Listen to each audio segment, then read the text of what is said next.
Hello बच्चों, तो आज हम पढ़ेंगे कविवर बिहारी लाल जी का जीवन परिचय, जो कि एग्ज़ाम में बहुत ज़रूरी है क्योंकि एग्ज़ाम में हर साल पूछता है। कवि बिहारी लाल हिंदी रीतिकाल के अंतर्गत उनकी भावधारा को आत्मसात करके भी प्रत्यक्षतः आचार्यत्व न स्वीकार करने वाले मुक्त कवि हैं। यानी जो कवि बिहारी लाल हैं वे हिंदी रीतिकाल के अंतर्गत यानी कि ये हिंदी के रीतिकाल के अंतर्गत आते हैं। और आपका एक और टॉपिक तैयार हो गया कि जो कविवर बिहारी लाल जी थे वे हिंदी रीतिकाल के कवि थे। कभी कभी एग्जाम में पूछ देता है कि रीतिकाल के कवियों के नाम लिखिए, तो उनमें से एक आपको मिल गया कि बिहारी लाल जो थे वे हिंदी के रीतिकाल के कवि थे। और दूसरा, उसके अंतर्गत उनकी भावधारा को आत्मसात करके भी प्रत्यक्षतः आचार्यत्व न स्वीकार करने वाले मुक्त कवि हैं। यानी कि ये एक मुक्त कवि हैं कि सारे बंधनों से मुक्त हैं, इनको कोई भी विचारधारा स्वीकारने की कोई आवश्यकता नहीं थी। कविवर बिहारी अनुपम श्रृंगारी कवि हैं। ये अनुपम श्रृंगारी कवि हैं यानी कि श्रृंगार रस के कवि थे। कविवर बिहारी जी श्रृंगार रस के ग्रंथों में जितनी ख्याति और जितना मान सम्मान बिहारी सतसई दुआ उतना ही किसी। देखो क्या हुआ था कि श्रृंगार रस जो बिहारी ने एक लिखा था 700 दोहों का समाहार, यानी कि जो इन्होंने एक रचना लिखी थी उसे हम सतसई के नाम से जानते हैं। सतसई, उसमें 700 दोहों का समाहार था। तो जितना इनको प्रसिद्धि मिली है सतसई में उतना किसी और कवि को श्रृंगार रस में नहीं मिली है। उनका एक दोहा हिंदी साहित्य में रत्न माना जाता है, यानी कि इनके दोहों को रत्न के समान माना जाता है। बिहारी की सतसई हिंदी साहित्य की एक अमूल्य निधि है, यानी कि ऐसी निधि है जिसका कोई मोल नहीं है, जिसके आधार पर बिहारी लोक प्रसिद्ध है, यानी कि जन जन में प्रसिद्ध है। इनकी सतसई में भक्ति नीति श्रृंगार की त्रिवेणी प्रवाहित है। त्रिवेणी यानी कि गंगा, यमुना, सरस्वती, तीन नदियों का समाहार को त्रिवेणी कहते हैं। तो उसी प्रकार तीन भक्ति नीति श्रृंगार की त्रिवेणी यानी कि तीन चीज़ों से मिलकर इनकी रचनाएं जो हैं वो बनी हैं। इसलिए बड़े बड़े महाकवियों ने इन पर एक टीका लिखने का गर्व अनुभव किया। इन पर एक विचार लिखा कि हिंदी साहित्य में श्रृंगार रस की धारा बहाने में महान कवि बिहारी का सर्वश्रेष्ठ स्थान है। यानी कि हिंदी में साहित्य श्रृंगार में श्रृंगार रस की धारा बहाने में यानी कि श्रृंगार रस की महान महान रचनाएं लाने में बिहारी का सर्वश्रेष्ठ स्थान है। जो स्थान है उनका सबसे ऊपर है। बिहारी गागर में सागर भरने के लिए विख्यात हैं। वैसे तो नॉर्मली गागर में सागर नहीं भरा जा सकता, लेकिन बिहारी लाल जी इसके लिए प्रसिद्ध है क्योंकि इन्होंने छोटे छोटे दोहों में बड़ी बड़ी बातें बोली हैं। दोहों जैसे कि छोटे छंद में बिहारी के भाव का सागर लहरा दिया। जैसे कि मैंने बताया कि छोटे छोटे दोहों में इन्होंने बड़ी बात यानी वास्तविकता का ज्ञान भर दिया है। यह वास्तव में गागर सागर में सागर भरने जैसा कार्य है जो कि बिहारी लाल ने किया था। डॉक्टर अवध द्विवेदी ने लिखा कि संभवतः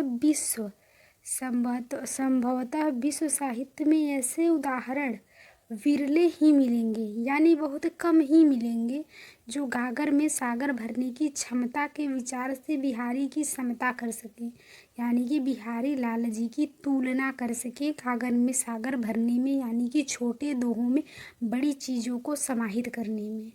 अतः हम कह सकते हैं कि बिहारी एक उच्च कोटि के कलाकार थे। यानी कि जैसा कि संभवतः उन्होंने छोटे दोहों में बड़ी बड़ी बातें कही हैं, तो इसके अनुसार बिहारी लाल जी थे वे बहुत ही उच्च कोटि के कलाकार थे। अब देखते हैं प्रस्तावना। भारत की पावन भूमि पर अनेक कवियों का जन्म हुआ। उन कवियों में बिहारी जी एक हैं।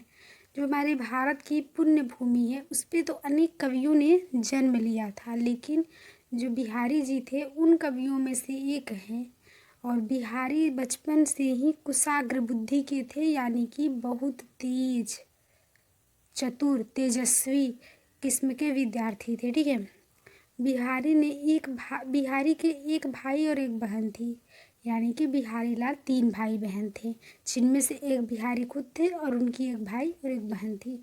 बिहारी के जन्म, बालकाल और तरुणावस्था के संबंध से स्थानों के उल्लेख से एक दोहे प्राप्त है, जो बिहारी का लिखा हुआ माना जाता है।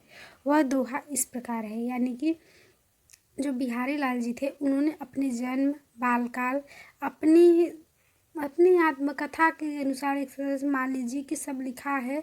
उन्होंने एक दोहे में सब समाहित कर दिया है कि उनका जन्म, बालकाल, ये सब कहाँ हुआ था, उनका गांव कौन सा है। तो चलिए दोहा पढ़ते हैं। जन्म ग्वालियर जानिए, यानी कि जो उनका जन्म था वो ग्वालियर में हुआ था। खंड बुंदेले बाल, यानी कि वो जो बालक थे वो बुंदेलखंड के बालक थे, यानी कि ग्वालियर में उनका जन्म हुआ था, एक बुंदेलखंड के वो बालक थे। और तरुणाई आई सुखद, मथुरा बसी ससुराल, यानी कि उनका जो ससुराल था वो मथुरा में था। और प्रकट भय द्विजराज कुल, सुवस बसे ब्रजियाई, यानी कि वे मतलब कि जो ये थे द्विजराज, यानी कि महाराज जयसिंह के दरबारी कवि हैं और वे ब्रज में आकर बस गए थे। ठीक है। और चुप गया है, रुको। मेरो हरो क्लेश सब, कैसो कैसो राय, यानी कि वे भगवान से कह रहे हैं कि मेरे सब क्लेश को, यानी कि मेरे द्वेष को सब हर लीजिए। तो चलते हैं, इसको विस्तृत पूर्वक पढ़ते हैं कि इनका विवाह मथुरा के एक ब्राह्मण परिवार में हुआ था। विवाह के बाद बिहारी ससुराल में ही रहने लगे, और किंतु अधिक दिनों तक ससुराल में रहने के कारण इनका आदर कम हो गया। कोई भी इंसान है यदि ससुराल में अधिक दिनों तक रह जाता है तो उसका आदर तो वैसे ही कम हो जाता है। तो बिहारी लाल जी के साथ भी ऐसा ही हुआ। उनका जो शादी हुआ था, यानी उनका जो विवाह हुआ था, ब्राह्मण परिवार में हुआ था, जो कि एक मथुरा के ब्राह्मण परिवार में हुआ था। विवाह के बाद बिहारी ससुराल में ही जाकर रहने लगे अपनी पत्नी के साथ, किंतु अधिक दिनों तक ससुराल में रहने के कारण इनका आदर सत्कार जो है वो ससुराल में कम होने लगा, तथा उन्हें वहाँ जब निरादर का अनुभव हुआ और उनका निरादर होने लगा। अब किसी का भी निरादर होगा तो उसका अनुभव तो उससे होगा ही। तो वे ससुराल छोड़कर आगरा आ गए और आगरा से जयपुर राजा जयसिंह के दरबार में चले गए। जैसा कि वे कवि थे और पहले के जो राजा थे वे कवियों का बहुत ही सम्मान किया करते थे और अपने दरबार में रख लिया करते थे। तो बिहारी जयपुर नरेश महाराजा जयसिंह के दरबारी कवि बन गए। कहा जाता है कि जयपुर नरेश राजा जयसिंह उस समय अपनी नवविवाहिता पत्नी के साथ भोग विलास में लिप्त थे। ठीक है। और राजकाज पूर्णतः त्याग चुके थे। वे अपनी पत्नी के साथ ही खुश थे और वे राज त्याग के बारे में ध्यान नहीं देते थे, सिर्फ अपनी पत्नी के बारे में सोचा करते थे, जो वहाँ के महाराज जयसिंह थे। ठीक है। जहाँ के बिहारी लाल जी दरबारी कवि थे वे महाराज जयसिंह। तो महाराज जयसिंह की यह दशा देखकर बिहारी ने सामंतों की सलाह से महाराज के पास निम्नांकित दोहा भेजा। उन्होंने जो वहाँ पे सामंत सब रहते थे दरबारों में, उनकी सलाह लेकर बिहारी जी ने महाराज के पास एक दोहा भेजा, जिससे महाराज को समझ आए कि उनको अब अपना राज्य भी संभालना चाहिए।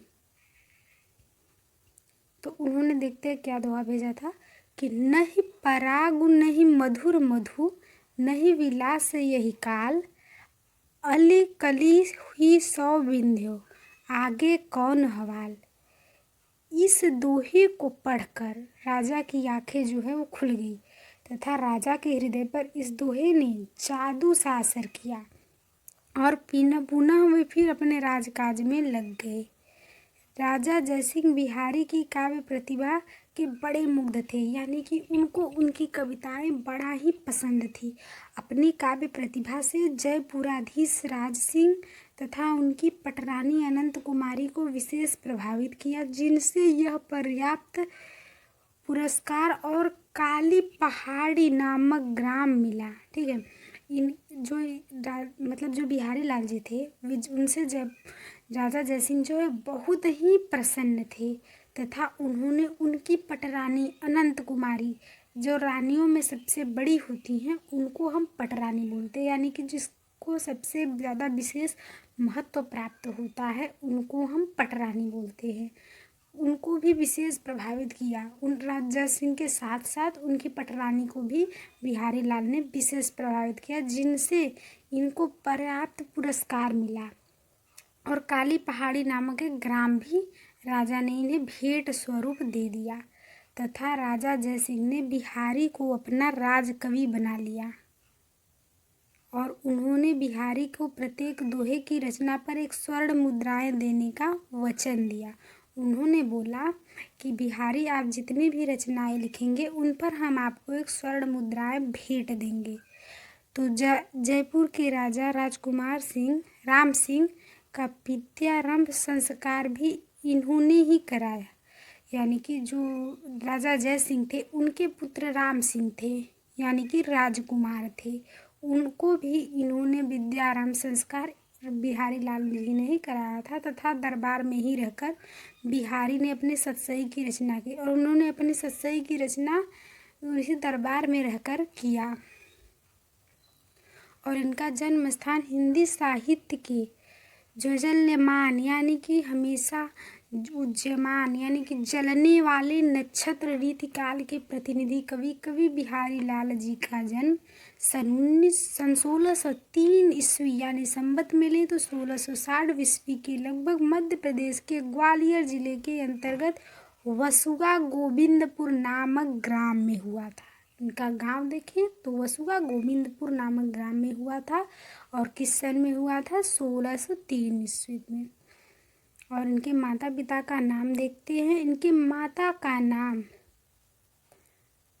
पिता का नाम केशव राय था तथा इनकी माता का नाम ये कोई साक्ष्य प्रमाण नहीं है। ठीक है, इनके पिता का नाम तो पता है कि केशव राय था, लेकिन इनकी माता के नाम का कोई साक्ष्य प्रमाण नहीं है। और इनकी शिक्षा कहा जाता है कि केशव राय इनके जन्म के 7-8 वर्ष ग्वालियर छोड़कर ओरछा चले गए। मतलब जब बिहारी लाल जी का जन्म हुआ तो उनके पिता जो केशव राय थे, इन्होंने 7-8 वर्ष बाद ग्वालियर छोड़कर ओरछा चले गए। वही बिहारी ने हिंदी के सुप्रसिद्ध कवि आचार्य केशव दास से काव्य ग्रंथों के साथ ही संस्कृत और प्राकृतिक आदि का अध्ययन किया। आगरा जाकर इन्होंने उर्दू फारसी अध्ययन किया, यानी कि इन्होंने कौन कौन सी विद्या प्राप्त थी, उर्दू भी आता था, फारसी भी आता था। और अब्दुल रहीम खान खाना के संपर्क में आए और बिहारी जी अनेक विषयों का ज्ञान था। इनके गुरु थे स्वामी वल्लभाचार्य और काव्य गुरु रीतिकाल के प्रतिनिधि कवि बिहारी लाल जी के काव्य गुरु आचार्य केशव दास थे। और इनका विवाह जो हुआ था वो कविवर बिहारी का विवाह मथुरा के किसी ब्राह्मण की कन्या से हुआ था। इनको कोई संतान न होने के कारण इन्होंने अपने भतीजे निरंजन को गोद ले लिया, यानी कि इनको कोई संतान नहीं हुआ, जिसके कारण ये तो पहले ही वहाँ से जब इनके ससुराल में इनका निरादर होने लगा तो वहाँ से आगरा चले आए थे, जिस कारण इनको कोई भी संतान पैदा नहीं हुआ और उन्होंने अपने भतीजे को गोद ले लिया जिसका नाम निरंजन था। और इनका मृत्यु हुआ था। अपनी पत्नी की मृत्यु के बाद बिहारी भक्ति और वैराग्य की ओर उन्मुख हो गए और दरबार छोड़कर वृंदावन चले गए। क्या हुआ, जब इनकी पत्नी का मृत्यु हो गया तो इनके मन में वैराग्य उत्पन्न हो गया। अभी वे सारा जो था अपना काव्य रचना सब छोड़कर वृंदावन चले गए और वहीं पर सन 1663 ईस्वी में इन्होंने अपने शरीर का त्याग कर दिया, यानी कि इनकी मृत्यु हो गई। उनका साहित्यिक परिचय देखते हैं। रीतिकाल कवियों में कवि महाकवि बिहारी की गणना अपनी कला के प्रतिनिधि कवि के रूप में जानी जाती है। बिहारी के श्रृंगार के संबंध में दोहे अपनी सफल भाव व्यक्ति के विशिष्ट समझे जाते हैं। इनमें संयोग और वियोग श्रृंगार रस की मम स्पर्शी चित्र मिलते हैं, यानी कि जैसा कि बिहारी लाल जी थे वो श्रृंगार रस के कवि थे और इनमें इनके दोहों में भी वही रस मिलती हैं, ठीक है।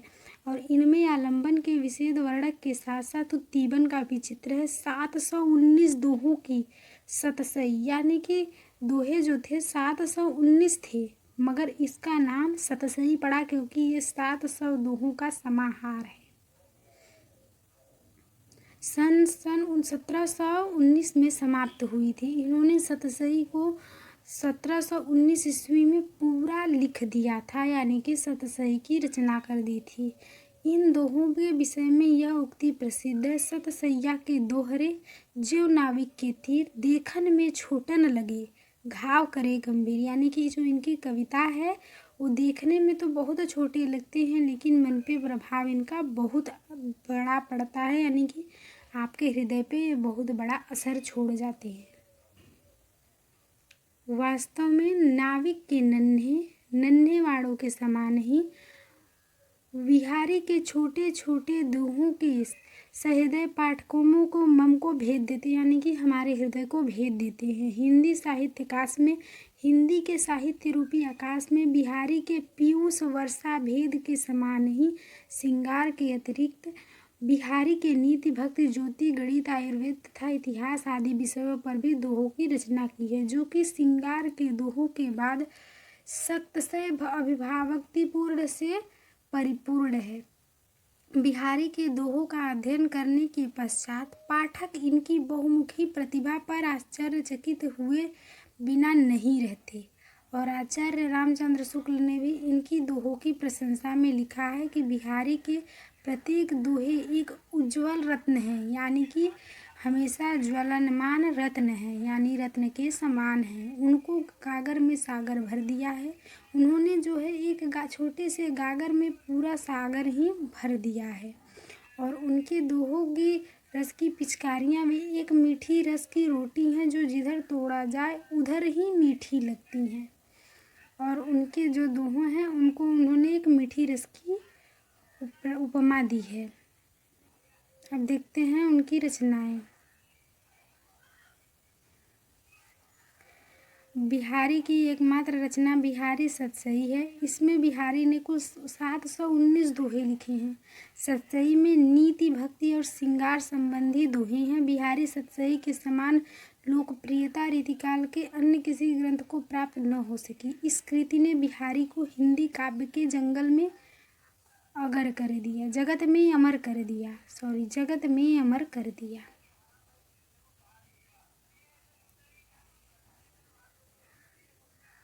और इनकी भाषा देखते हैं कि बिहारी की भाषा साहित्यिक ब्रज भाषा है, जिसमें पूर्वी हिंदी, बुंदेलखंड, उर्दू, फारसी आदि भाषाओं के शब्दों का भी प्रयोग हुआ है। शब्द की चयन की दृष्टि से बिहारी अद्वितीय हैं, यानी कि इनकी कोई तुलना करने वाला ही नहीं है। मुहावरों और लोकोक्तियों में भी दृष्टि से उनका भाषा प्रयोग अद्वितीय है, यानी कि मुहावरों और लोकोक्तियों के प्रयोग करने के लिए भी इनका भाषा जो है वो अद्वितीय है। बिहारी की भाषा इतनी सुगठित है कि उनका एक शब्द भी अपने स्थान से हटाया नहीं जा सकता। और भाषा की दृष्टि से इनका काव्य जो है उच्च कोटि का है। और इनकी जो शैली थी, बिहारी ने मुक्तक शैली को स्वीकार किया था, जिसमें समाज शैली का अनूठा योगदान है। इसलिए दोहे जैसे छोटे छंद में अनेक भावों को भर दिया है। बिहारी की शैली समय के साथ बदलती है। भक्ति एवं नीति के दोहों में प्रसाद की उड़ की तरह श्रृंगार के दोहों में मधुर एवं प्रसाद की प्रधानता है। शैली की दृष्टि से बिहारी जी का काव्य जो है अनुपम और अद्वितीय है। इनका साहित्य में स्थान देखते हैं कि रीतिकालीन कवि बिहारी अपने गुरु के अद्वितीय कवि हैं, यानी कि अपने गुरु के भी जो थे अतुलनीय शिष्य थे। और बिहारी उच्च कोटि के कवि एवं कलाकार थे। असाधारण कल्पना शक्ति, मानव प्रकृति के सूक्ष्म ज्ञान तथा कला निपुणता में बिहारी के दोहों का अपरिमित अपरिमित रस भर दिया है और इन्होंने गुणों के कारण ही इनको रीतिकाल कवियों का प्रतिनिधि कवि कहा जाता है। तत्कालीन परिस्थितियों से प्रेरित होकर उन्होंने जिस साहित्य का सृजन किया वह हिंदी साहित्य की अमूल्य निधि है। सौंदर्य, प्रेम के चित्रण, भक्ति एवं नीति समन्वय में, ज्योतिष, गणित, दर्शन के निपुणता में तथा भाषा के लाक्षणिक एवं मधुर व्यंजन के प्रयोग में दृष्टि से बिहारी बेजोड़ है, यानी कि इनकी तुलना करने वाला कोई नहीं है। भाव और शिल्प दोनों दृष्टियों से इनका काव्य जो है उस सर्वश्रेष्ठ है। ठीक है, इसलिए सुप्रसिद्ध साहित्यकार पंडित पद्म सिंह शर्मा ने बिहारी के काव्य की सराहना करते हुए लिखा, यानी कि उनकी बड़ाई करते हुए लिखा कि बिहारी के दोहों का अर्थ गंगा की विशाल जलधारा के समान है, जो शिव की जटाओं में तो समा गई थी परंतु उसे बाहर निकलते ही इतनी असीम विस्तृत हो गई, लंबी चौड़ी घेरती भी सीमित न रह सकी। ठीक है, धरती भी सीमित न रह सकी क्योंकि गंगा इतनी विशाल है और इनकी रचनाएं भी उसी की तुलना की तरह बहुत विशाल हैं। बिहारी के दोहों का रस सागर है तथा कल्पना के इंद्रधनुष हैं। भाषा में मेघ है, उनके सौंदर्य में मादक अंकित चित्र है। कवियर बिहारी हिंदी काव्य जगत के एकमात्र ऐसे कवि हैं जिन्होंने केवल एक छोटे से ग्रंथ की रचना करके इतना अधिक ख्याति प्राप्त की, यानी कि इनकी बस एक रचना थी, वो थी सतसई। 719 दोहों का समाहार जिसे हम सतसई के नाम से जानते हैं।